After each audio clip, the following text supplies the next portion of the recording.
جی ناظرین، اس وقت ہم جو ہے وہ مغل مینار، مغل شکار یا مغل چت کے سامنے کھڑے ہیں۔ بالکل یہ مغل مینار ہے جو میرے بیک پہ ہے۔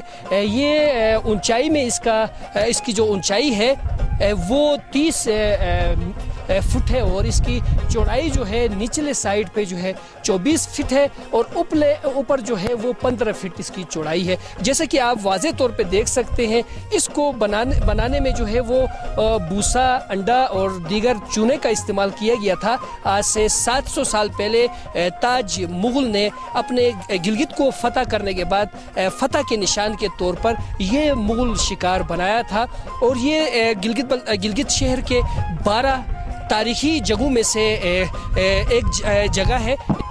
زیادہ سے زیادہ سیاحوں کے پہنچ پہ لانے کے لیے، اس کو زیادہ سے زیادہ ٹورزم پوائنٹ بنانے کے لیے میری اور آپ کی ذمہ داری ہے کہ اس کو زیادہ سے زیادہ اس کی پرچار کریں، اس کو محفوظ بنائیں، اس کو آگے لائیں۔ اور یہ جو میں آپ کو اس کے چاروں اطراف کے میں نے آپ کو فوٹیجز دکھائے ہیں، چاروں اطراف میں سے کوئی اطراف بھی، کوئی دیوار بھی اس کا محفوظ نہیں ہے، ٹوٹ پھوٹ کا شکار ہے۔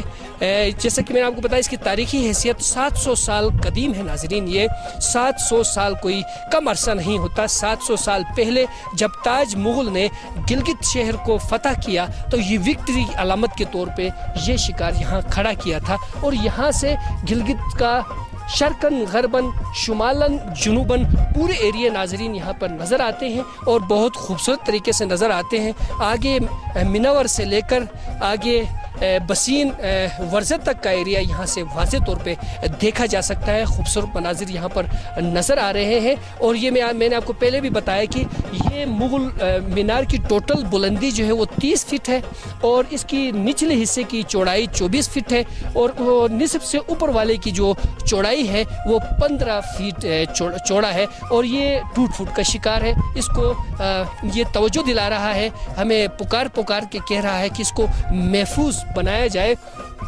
اور گلگت سے ہم جو راستہ ہم نے انتخاب کیا تھا ناظرین، وہاں سے آتے ہوئے ہم یہاں تقریباً 3.5 گھنٹے میں یہاں پہنچے ہیں۔ ہم کیونکہ ہائیکنگ کرتے ہوئے آئے تھے، برمس کے راستے ہم آئے تھے، اور جو برنو ایل سے ہم ہوتے ہوئے آئے تھے۔ برنو ٹھیکیدار گلگت بلتستان کا ایک بہت ہی محترم ایک کنٹریکٹر تھا، جس نے یہاں کی بہت تاریخی چیزیں بنائی، اور بہت محفوظ طریقے سے وہ جا رہے ہیں، اور ہمارے دلوں میں، ہمارے تاریخ میں برنو حاجی احمد علی برنو ٹھیکیدار کا نام جو ہے انتہائی احترام سے لیا جاتا رہے گا، کیونکہ وہ ایسا کنٹریکٹر تھا جس نے نہ صرف یہ کام جو ہے ایک عبادت کے طور پہ کر رہے تھے، بلکہ آج بھی پل ہو، دھنیور پل ہو یا کرگا بجلی گھر ہو، جہاں پر بھی ہماری نظر جاتی ہے وہ ہماری دل سے ان کے لیے دعا نکلتی ہے۔